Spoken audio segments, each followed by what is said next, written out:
Mora mora, and welcome back to Culinary Role-Playing. This will be my 3-part tutorial for Mythic GM Emulator 2nd edition. Mythic GM Emulator is exactly that. It is a Game Master Emulator, what we call an Oracle. Oracle is a tool that you can utilize either as a Game Master to bring some surprise elements or spark some ideas for yourself to really flesh out your adventure. But what it really excels in is to have these open-ended adventures and play tabletop role-playing games solo. There are many different kinds of oracles out there, but Mythic Game Master Emulator is definitely one of those most popular ones. Whenever you go online and try to search how you can play tabletop role-playing games solo, this is definitely a system that most people will first suggest. And it is a really good, really deep and varied system that you or varied oracle that you can use, definitely. But it can be quite daunting at first, because if you have never played solo games before, or you have never used Oracle before, and then people just say, oh, go buy Mythic GM Emulator 2nd edition, and then you get hit by this 230-page book that has many varied tables. It has variations, it has deep customization within the Oracle. So that's why I have created this video. Like I said, this video probably will be either 3 parts or maybe 4 parts if I feel like I want to do a 4th episode where I will actually get into the book and talk different aspects of it. I'm going to give you 3 different kinds of adventure examples, and I will use some of the modular parts of the Mythic GM Emulator in order to teach you how the system works. So we are going to go through this kind of demonstration adventure together. So we are going to actually use the system and play a game together, and with each part I will go into different aspects of the system. So this first episode we will just go into very basics. I will show you a really light, stripped down version of the Mythic GM Emulator that you can try first to just get you sorted into the system, and just try it out at first. So the first part is a linear adventure. The second part I will show you how you can use this system to make more open-ended adventure, people want to call an open world adventure. So first, when we have learned the basics in the first part, in the second part we will expand those things that we have already learned and see how we can make it even more varied and open-ended. And the third part is really exciting because I haven't done that myself either. Mythic GM Emulator also supports you using the Mythic GM Emulator to run yourself through pre-written adventures. So in the third part I will show you how you can take a ready adventure and how you can utilize Mythic to actually play the adventure solo. So those will be the main 3 parts, and you can already leave down in the comments down below if you want to see me do a 4th part, if there is a high demand on it, that we can go into the variations and really read through some interesting alterations that you can do in the system as well. Like I said, it's very modular. There is many options that we can still go through. So yeah, if you guys want me to go to different aspects with you, then definitely I will make a 4th part. So let's not get any deeper with the book just yet. I can show you our demonstration adventure that we are gonna do. We are gonna have this kind of episodic adventure that we are gonna have this adventure in the same location with all the 3 parts. So we are gonna take adventure in Glor, Finland, which is this kind of northern fantasy island that is ruled by this royal family of Glor, Finland. And actually we are gonna play a member of this noble family called Prince Darion, who is the youngest. So he's, in royal standards, he is not really any special royalty. He's not gonna become a king or anything like that. So that's why he has been focusing his studies on magic and just like combat and culture and everything that Royal Education might provide you. And Mythic GM Emulator is not a game system itself, though I think there are some modular rules, because Mythic also has this kind of, I think it's called Mythic Magazine, that even like provides more variations to the Oracle. I think there are some rules that you can actually like use it as a game system as well. But usually people just use it as an add-on to existing tabletop RPGs that you can play solo then with. But for that reason, I will be using Savage Worlds by Pinnacle Entertainment Group. Why I decided to go with Savage Worlds in this tutorial is just because Trevor Deval in Me, Myself and I also uses this kind of same combination. Trevor uses the first edition of Mythic GM Emulator in his playthrough. So I thought that after this tutorial, when you have seen like all these 3 parts or only 1 part, you want to like have more like demonstration how the system works in action, then I will leave a link down below in his videos. They are very high quality, so you can see more example play out of how this combination works. So it like further gives you more detail and more variation how the system works in action. I won't get into nitty-gritty how Savage Worlds works, but basically when you are a wild die or a hero in the system, you have an extra d6 that you can roll. And with that d6 you always roll either skills or attributes. And each skill and attribute has been given a die. The better your skill is, the higher the die. And if I would want to make a stealth skill check, I would take the stealth d6 and add my wild die d6 because I'm a hero. So all the NPCs only roll 1 die. Then I will roll them and I'm aiming to get a 4. So now I would get 3 and a 2. That would mean I would fail the roll because I don't combine these dice together. These are individual dice that works alone. So you always try to aim at the base number of 4. Then there can be modifiers like if it's really bright outside and it's harder to like hide in this instance, so it would be maybe like with +2, so I would need to get the 6. Or sometimes you would need like a really extra effort. You could either need like an 8, so you would need a success with a raise. So a raise is when you succeed in a skill check and you go 4 higher with each like tier. So you have like many races, so it would be like 8 would be one with 1 race, 12 would be like 2 races and such. But okay, if I would need to get an 8 and I only have d6, how can I get 8 out of d6? Whenever you roll a 6, oh, I actually rolled 6, that's nice.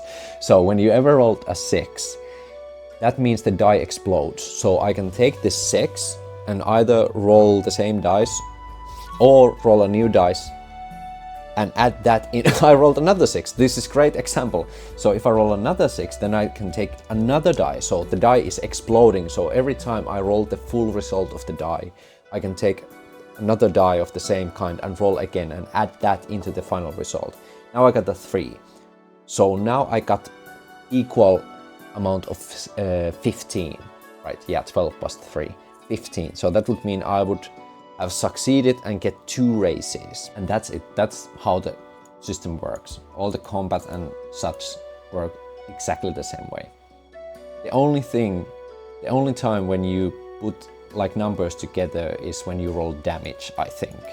I might be wrong, but I think that's the only time when you take the dice and add them together. They can still explode though. So now when we got that out of the way, let us show the first combination of stuff that I have gathered from Mythic GM Emulator.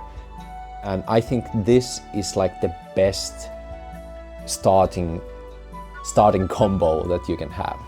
So let's start with the bread and butter of Oracle, and that is the Oracle chart or Fate chart in Mythic's case. And I'm specifically using the no chaos fate chart. So sometimes Mythic might have a chaos factor added into the system, which gives variation to the odds that are happening within the story, and it can also trigger random events.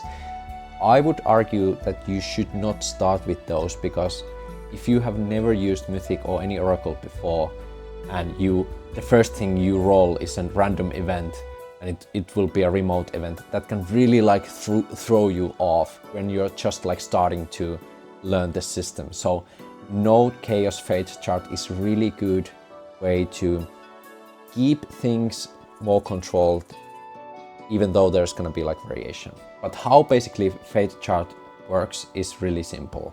Whenever you come into a situation that you would ask a question from a GM, or as a GM when there is something that you don't know answers for, like when you are sneaking into a castle and then you're wondering if the door is locked into the castle, and you might say, well, it has been abandoned for a while, so it's unlikely that the door is closed. So then I would go into the unlikely column over here, or unlikely row over here, and then that would mean that I have 33% chance of getting a yes answer and 65% of getting no. So I will take D100 and I will roll these dice, and if I get under the result, that means answer is yes, and if I roll over it, that means answer is no. And then we have these extra numbers over here, so we have 7 and 88. So if I would roll over 88, so 89 or up, that would mean extreme no. And if I would roll under 7, that would mean extreme yes. And that basically can mean, like when in improv you talk the yes and. So you would say yes, not only the thing is correct, so not only the door is locked, but it is also guarded by something. For example, we take the castle example. Or if you could say no and, no, the door is not locked and there is light coming out from inside, for example. And that basically is how the oracle part or the fate chart works. So what I have added into today's oracle, so you could basically play a whole game with only fate chart and then with the meaning tables. You would not need any this other stuff, but I'm just adding them in so you can get some more variation. But basically you could only need this and the meaning tables. So what are meaning tables? They are basically like inspirational words that can spark your imagination when there is like some situations that you need some kind of idea what it can be, like the nature or the action of different things. You can roll 2 words from here that will like give you guidance on what you can find. For example, again the castle example, what I can find inside the first room of the castle. Maybe an action will be better for this. So I will roll first table. That is 57. Inspect and 51. Inspect leadership. So inspect leadership, that would mean a throne room, because we can inspect the leadership of this castle. So the front doors open and maybe there is like wall has been ripped down, so you can only see the first hall, which is the big great throne room. For example, that is something that you can use meaning tables in. So yeah, like I said, you could only use these 2 things to have like complete adventure. But how we can like further enhance this is that we can have a thread. And thread could basically mean like a mission or like a quest or like a thing that your character is trying to solve, or it's something that is happening during your adventure. And thread are like really great ways to have a pacing in your adventure, and it will easily tell you at what point of your adventure you're in and when it should end. Because sometimes in open-ended adventures it's really hard to close adventure. That is like one of the most difficult things to do, to say like, okay, this is done, this is the end over here. So thread progress track is really good for that. So today's thread is actually rescue the people taken by the beast of deep woods. So I thought that in our tutorial adventure we are gonna take Prince Darion and probably 2 of his or 3 of his guardsmen from the main city of Streetfire and go into the deep woods, because there have been people kidnapped from this road that goes through the deep woods. And there's a talks about this beast that has taken people from the road. But why people think that they have been kidnapped and not killed? Because they haven't found the bodies and there is not that much blood on the road.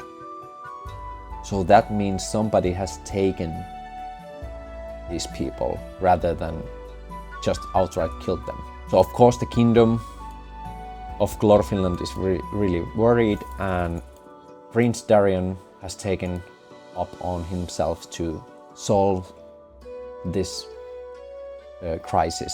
And here we have some imaginary of the deep wood forest, and then of the deep wood mountain that is deep within the forest. And I would advise you, when you're starting your first solo adventures, that do not go straight into the open world. That you can create an open world if you want, but start small. Start by making these individual adventures, especially when you're just getting into the oracle system overall, so you can like ease yourself into it. When it starts to be really natural to you, then you can start to like open up the adventure a little bit. We start with a single thread, with a single mission, is to rescue the people taken by the beast of deep woods. And then we also have here thread discovery check and discovery fate question. And this means if there is any point during our adventure where we feel like we're lost and we don't know how this mission is gonna go forward, we can just ask, is something discovered from the fate dice, from the fate chart I mean, and it will provide us like what will happen next. And these are like different things that can happen. Like strengthening progress means that there is nothing big happening, but it is something small that will anyways make the adventure go forward. And this is also like very optional. You don't have to use this, but I just took it here just in case if we hit a wall and feel like there is nothing we can do, we can just roll the dice and see like, oh, if there is something discovered. And there are different ways and different moments in here which are further explained within the book, like what they mean. I won't get deep into all of these options, but I will tell you guys about the flashpoint, because that is an important part. So what is a flashpoint? In every thread you have a flashpoint, which is like this kind of important moment of the thread. It can be either like a turning point of the event, it can be a surprise twist that completely changes the narrative, or it can be like a revelation or like declaration of the final intent, like where this adventure is going. And it can happen naturally, so when you start the adventure you just go forward naturally and nothing might happen. But if the flashpoint does not happen and you go over the 5th point mark, that means it will automatically trigger a flashpoint, and the game tells you, okay, now something interesting will happen. And it's up to you to determine what is the flashpoint, what is the big event. It can be completely surprise, it can be just by the chance of fate, or it can be like, okay, this is the conclusion, now I know where this is headed. When the flashpoint is done, it will add additional +2 into the counter, so making the counter go even faster towards the conclusion. And the final extra thing that we are going to use today is the keyed scenes. And you don't necessarily need this, but I just added it in here because this is very light version of the system, so I felt like you have now more mental space to take it in, because we are going to use this in the third part when we are making these pre-written adventures. But keyed scenes are basically like moments that you want to happen within like the thread or within the quests or within the mission. Like you know that this is a thing that will happen, or I want this to happen. And how you can do that is you can name the key scene, and I have now put the keyed scene that the beast attacks. The event will be that the beast of Deepwood appears and tries to stop the prince. So at some point of the adventure, the beast will come between the prince and the hostages. And I have put a trigger here. So trigger is when this keyed event will occur. And I have put here the flashpoint occurs. So the flashpoint can happen at any time, but I know if I go over the 5th point and the flashpoint will happen, it will be that the beast will attack. And this is a great way to use, for example, in horror settings. Like if you want to play horror games solo, the keyed scenes are really good for that, because you can just put a keyed scene where like this big giant creature attacks and the player characters have to just run for it. And you could put a trigger maybe like on a critical failure, for example. It doesn't have to be like a narrative trigger. It could be like a game mechanic trigger. So when you roll a crit fail, you can put an event trigger that the creature will appear. So then you won't know when you roll that critical failure and when the beast will finally like arrive, and you will just try to do your best to just like be prepared for the inevitability that the creature will come. So you can actually create like this tension in your own gameplay. I think that is enough blabber for the first episode. Now, let's just go into the demonstration play and see how this actually works in action. So buckle up, hit that subscribe button, and let's go. We can hear the hooves of the horses beating the road beneath them. And Prince Darion and 2 of his cards are riding deeper and deeper into the deep woods from the Streefire, which is basically like the main kingdom and the biggest city of Glorfinland, the northern island. And they are like getting into the forest right now. And they are riding and riding. I think the prince is thinking for himself like, hopefully I'm not too late. And he just watched or looks behind him when he can see like 2 of the trusted guardmen of Streefire with him, and maybe even just says to these 2 cards like, I'm glad you came with me. You really didn't have to. I know that there is not much trust in me in the Streefire, but I still want to do what is right for the people. I think partially they are here because of obligation, because he is still a prince and prince needs to be taken care of, even though he's only 4th in line, which is like, you know, accidents can happen and it's like not the most biggest thing in these kinds of settings, but prince is still being taken care of. How long has it been when the attacks have there been multiple attacks? That is something that we could actually ask from the oracles. So has there been multiple attacks? And I would say it's quite 50-50. And let's see the answer. The answer is 85, which means no. So there hasn't been multiple attacks. This is the first attack that has happened. Do they even know? Because if it's just happened, because we know that the people have been taken hostage, but do they know? Has it been like so recent that this is like the first party to go and investigate the whole thing? I think that is very likely. Let's ask that as well. 74, barely, but yes, it is the case that they are the first people to arrive at the scene. So they have heard that this merchant convoy has been attacked in the middle of the forest, and there has been just like regular passenger carts as well.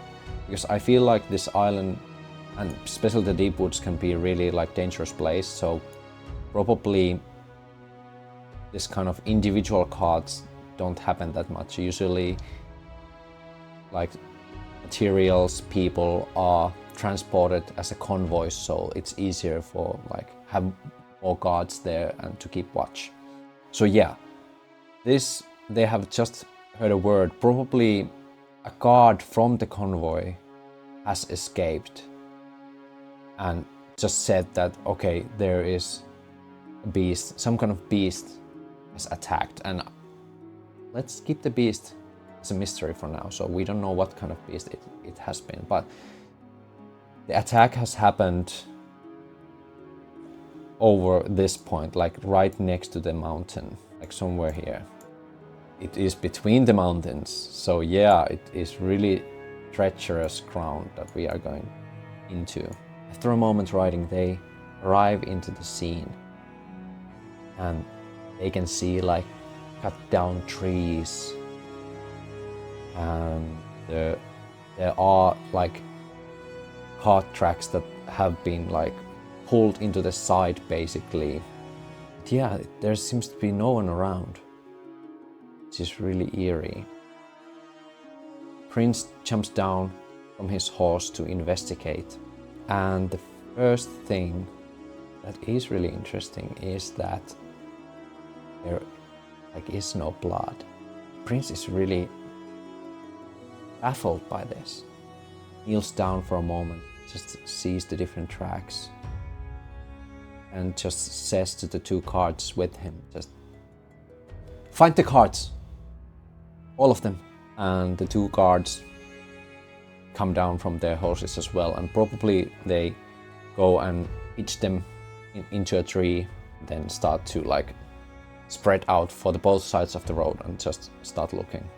And will they find the cards? I would say they find at least one of them, but will they find all of the cards, or is like one missing?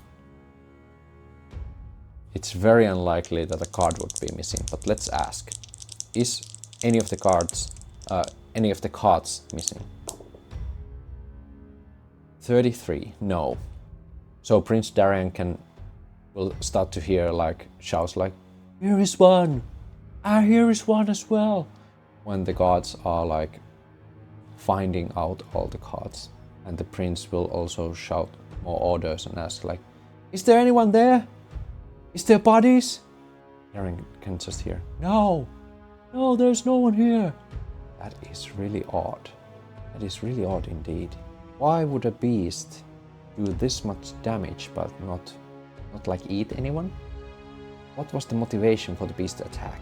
Will the prince find like tracks of the beast leading out of here and somewhere? It is very likely that he does. Oh, that's a d6. Let's try this again. 44. Very likely, yes, he finds tracks leading deeper into the woods. I have already picked the mountain here, so it would be just stupid not to use it with our story. So definitely the tracks are leading up north to the deep woods and towards the mountain. And I think the woods area is too thick for effectively use horses. The prince will just shout to the guards, or probably will just gather the guards around and just say to the guards, "We leave horses here. The tracks lead up north, probably into the deep woods mountain. We'll go after them." And I think the guards will probably try to at least somewhat talk some sense into the prince, like, "But prince, the beast took down a whole convoy. There were at least like 4 or 5 guards. Should we try to find some backup at least?" The prince says, "There is no time. We have to go after it. And it probably is now more tired because it has fought our fellow soldiers, so our chance to rescue everyone and slay the beast is now." Yeah, I mean, he's the prince. I don't think there is like any more there to it. The gods have to follow him anyway. But maybe we could make some kind of leadership or maybe persuasion. I will make a persuasion check so that can further determine the troops' morale. So if we go into the fight, will they run more easily? So yeah, they won't leave, but it will definitely affect their overall motivation to be here. So let's make our first skill check. Ooh, and that is 3 and 3. Now also in Savage Worlds you have these things called bennies that can be used to re-roll stuff, for example, or it can also be used to soak some damage. So when you would take a major hit that would probably take you out, you can use the bennies to soak damage. But no, and I don't think I'm gonna use bennies for now.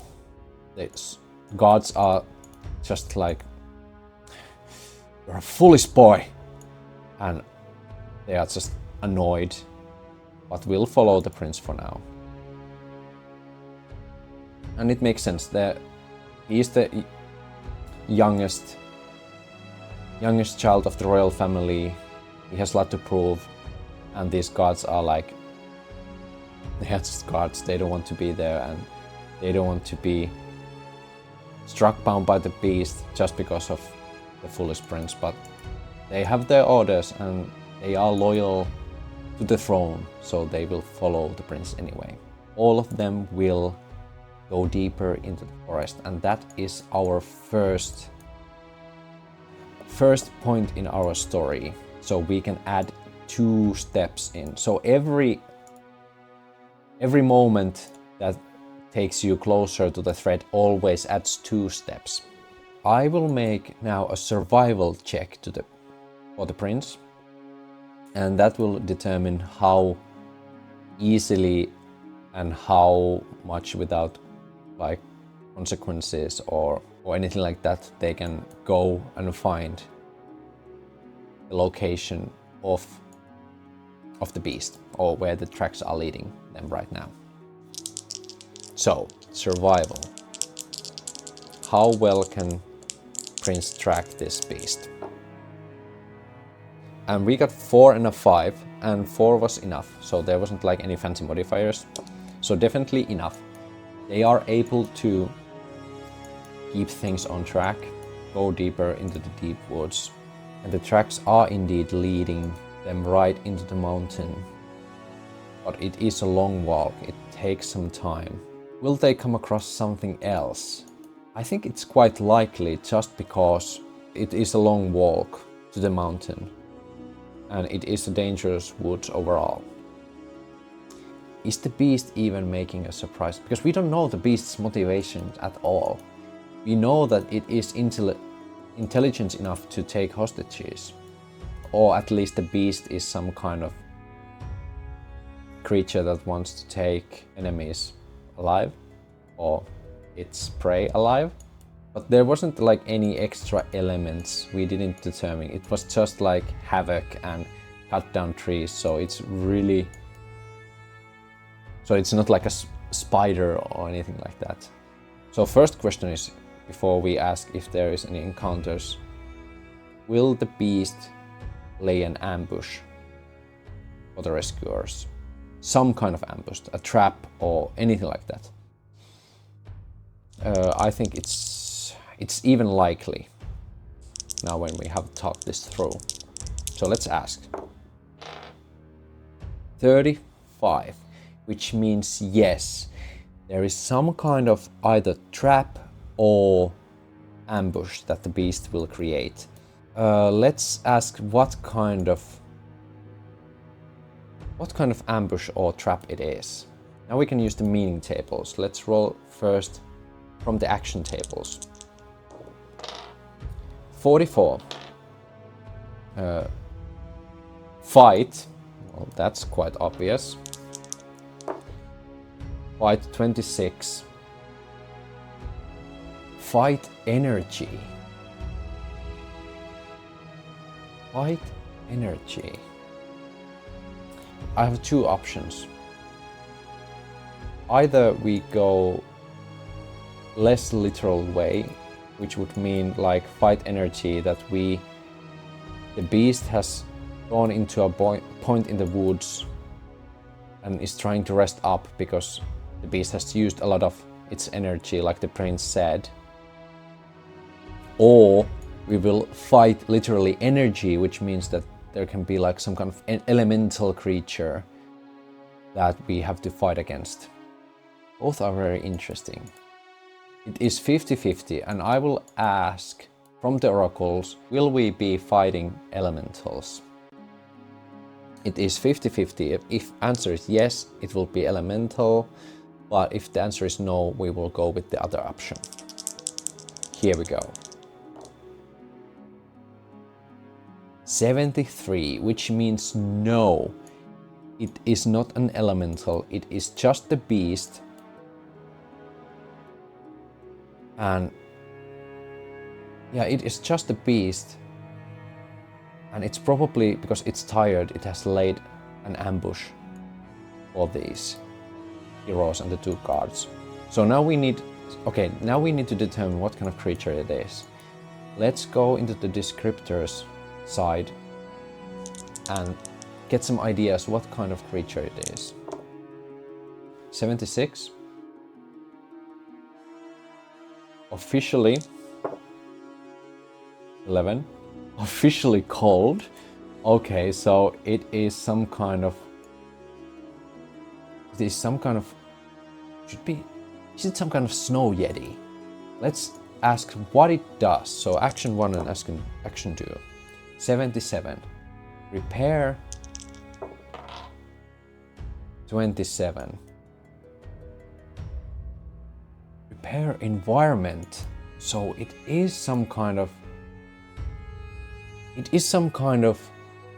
forest spirit of like cold energy and winter. So we are almost fighting an elementalist anyway, it seems.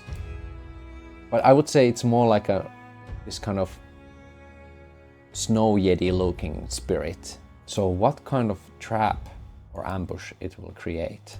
I think at this moment the prince and the gods will just stumble into the beast. But it is an ambush in a sense that if they like don't notice the beast, it will be really bad for them.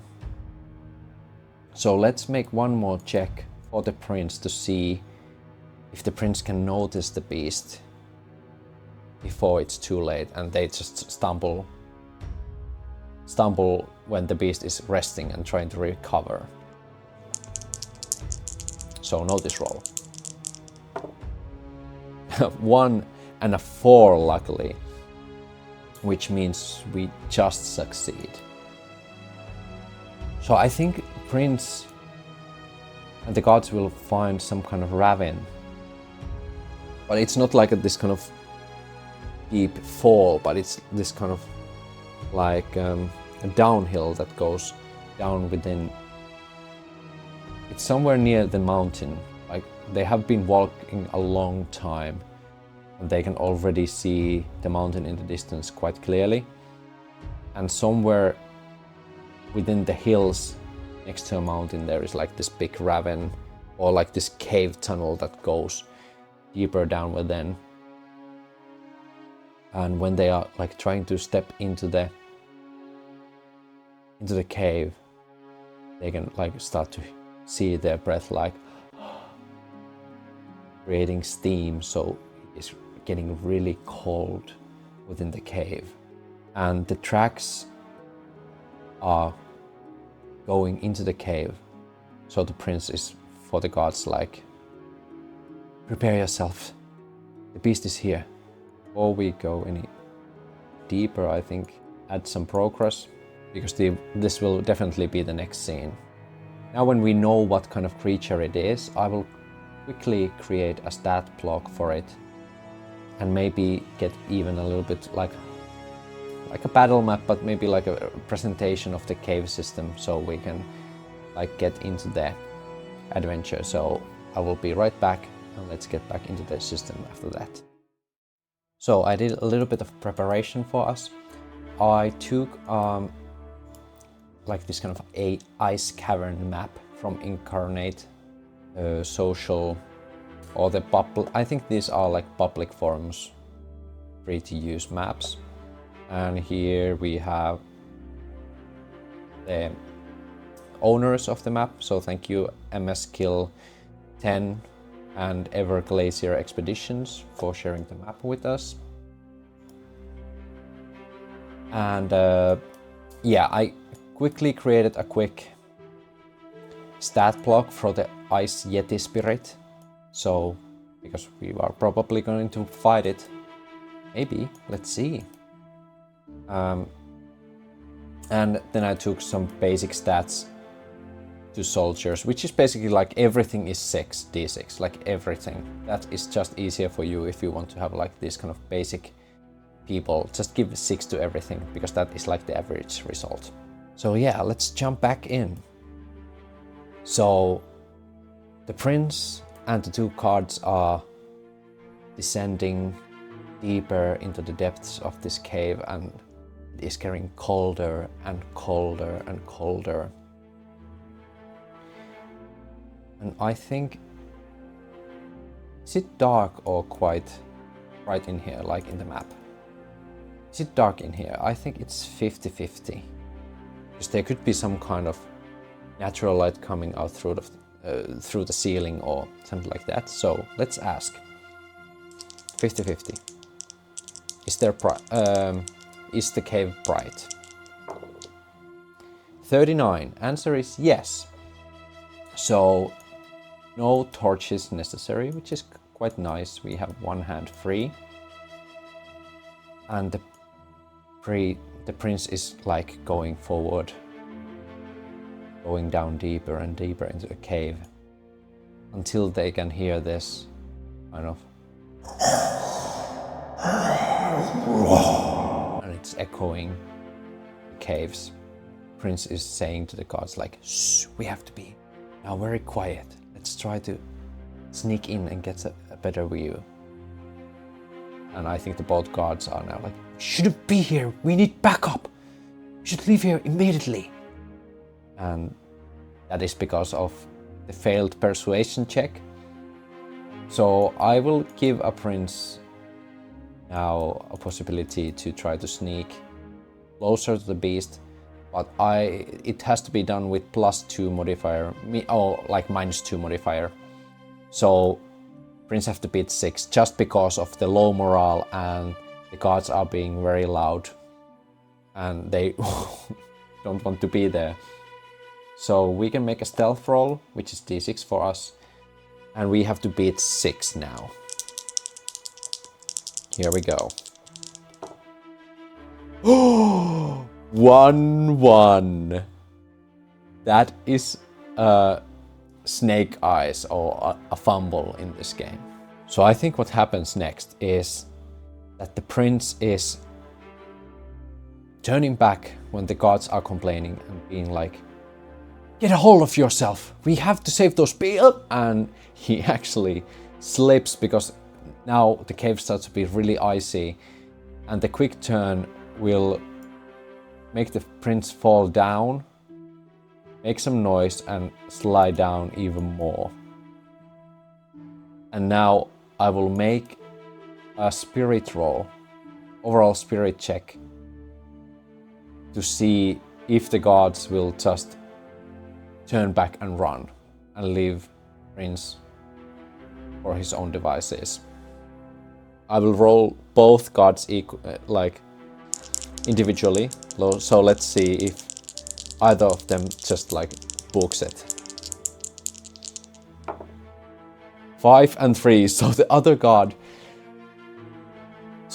is like, Prince! And starts to run and aid the prince.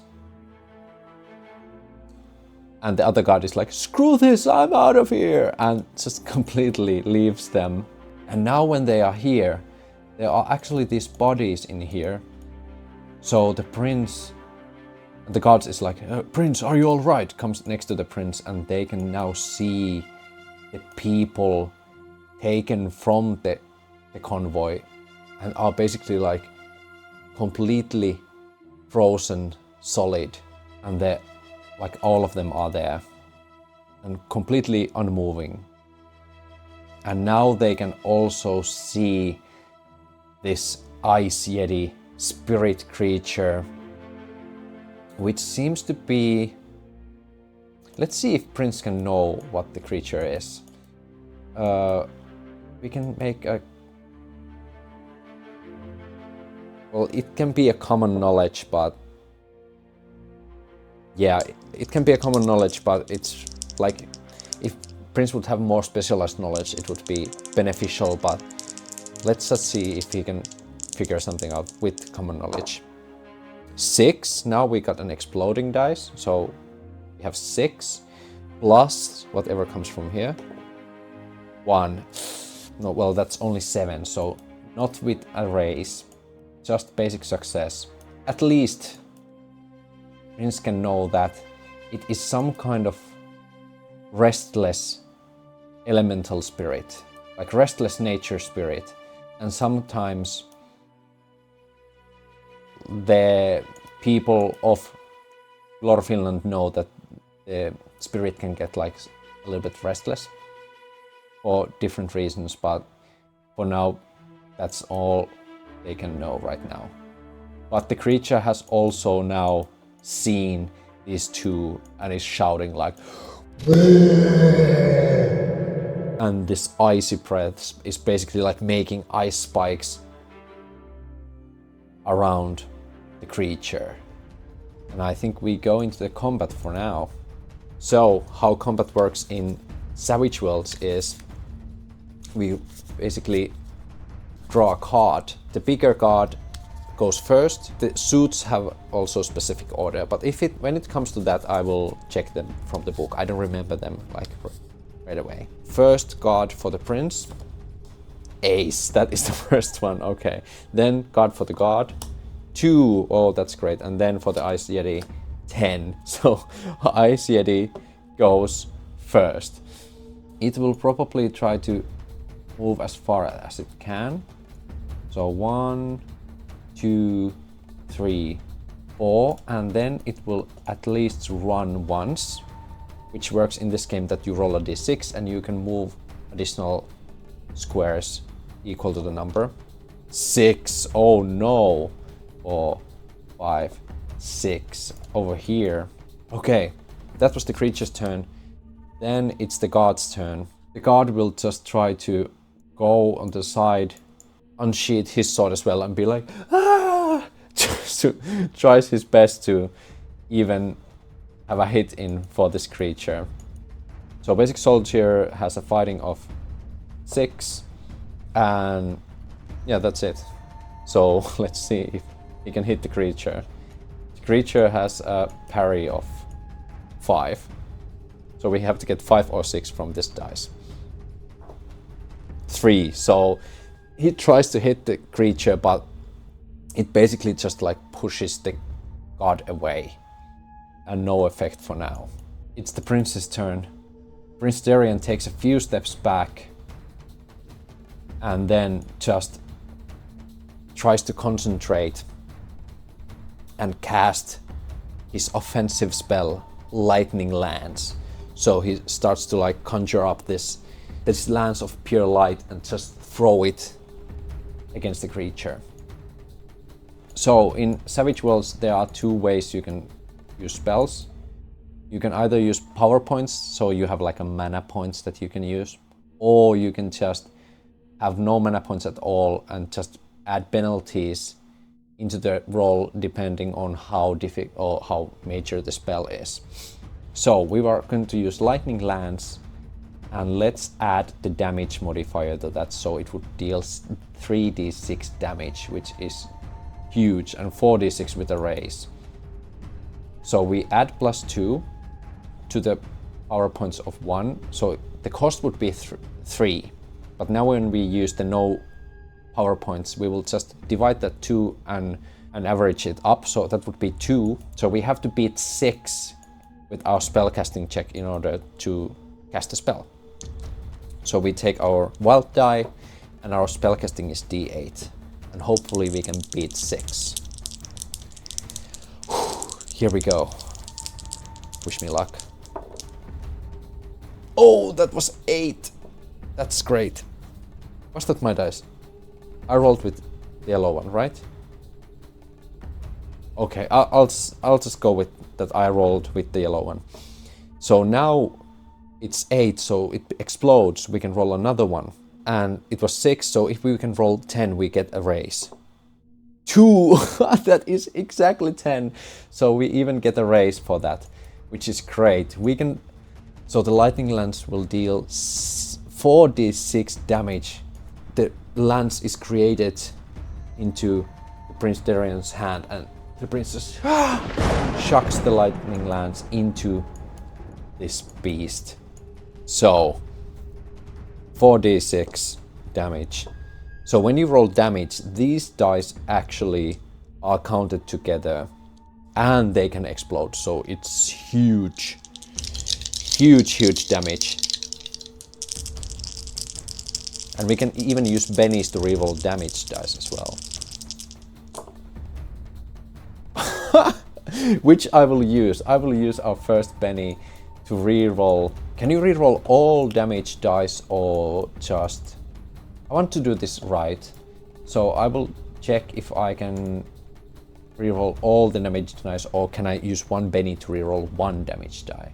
Using Benny to reroll a trait, recover from shake and soak rolls, start new action cards, reroll damage. You may spend a Benny to reroll damage. Okay, so I will spend a Benny now to reroll the damage because I rolled 4-1-1-1, which is horrendous. It's horrendous. So first Benny, and let's roll again. Not that much better, but I'll take it. So we have 1, 2, 5, and 1 6, which means we can roll one additional d6 to create more damage, and that is 5.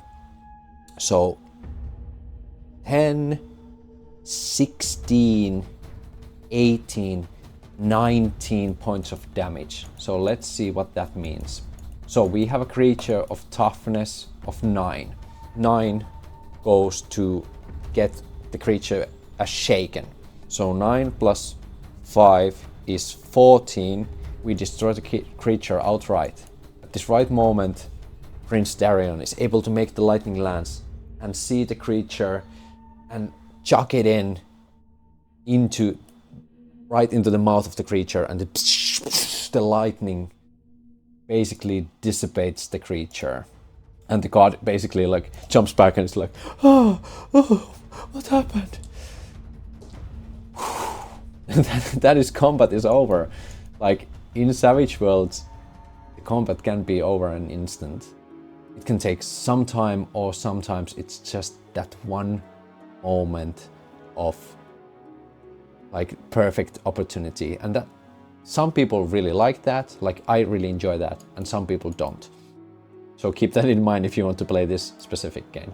So let's, first of all, this is the end of scene, and flashpoint happened, we get extra 2, so we jump 4 forward. Prince Darion goes next to the god and offers his hand and brings the god up, and he's like, "Are you alright? Are you hurt?" The god is, "Oh, no. Thank you, Your Highness. You really saved me back there." And they both go to see all the frozen people. Do they are they alive? I would say they are alive, but they are in this kind of static state, in a sense, like when some animals like fall into hibernation during like winter time. They are in that kind of state. Prince is really wondering, like, we defeated the spirit creature. Why they are not waking up? And the god is, I don't know. Maybe we should get now some help to help get these people out of here. That is the most important thing. Then we can start to figure out how we can save them. But there is definitely something more sinister stirring. Prince basically gets to one knee next to this innocent bystander who just happened to be taking a cart ride, and says, "Don't worry. I will do anything in my power in order to save you all. You stay here, Oliver." Okay, Oliver is now the god who stayed is Oliver. "Oliver, you stay here. I will go get some help." And well, we are probably bound to soon have some backup, because one of our own just booked and left us to die. But I will try to bring any help and some carts that we can take these people out of here. You stay here. And Oliver is doing some kind of salute. Definitely, Prince has earned Oliver's respect in this moment. And the prince will leave to get some help. And I think that is the conclusion of this thread. And that is the most basic way how you can have adventures in Mythic GM Emulator. Very interesting, and it's nice to leave this in a cliffhanger so we can continue actually from here in the next time when we go into the more open way to have adventures in our part 2 episode. It will be much more difficult in a sense because I don't want to keep these videos too long, and we will not have like a full-on open world adventure, but I can still have this kind of linear adventure with the more open combination as well. So we will get deeper into the lore and into the world of Glor Finland with Prince Darion in the next time, when we will figure out how we can save the frozen or the hibernated people. Hopefully this was helpful to you. If you have any extra questions, you can leave them in the comments. Links down below to also into the Me, Myself and I channel, where Travel Deval has a full playthrough on using Mythic and Savage Worlds as well. And there are also some links to affiliate links to different books. So if you want to support the channel, you can buy Mythic GM Emulator from those links down below. That will help out the channel immensely. And also subscribe into the channel, especially if you want to see the next parts. I will try to make them as soon as possible. Thank you for watching. I see you next time. Moro moro.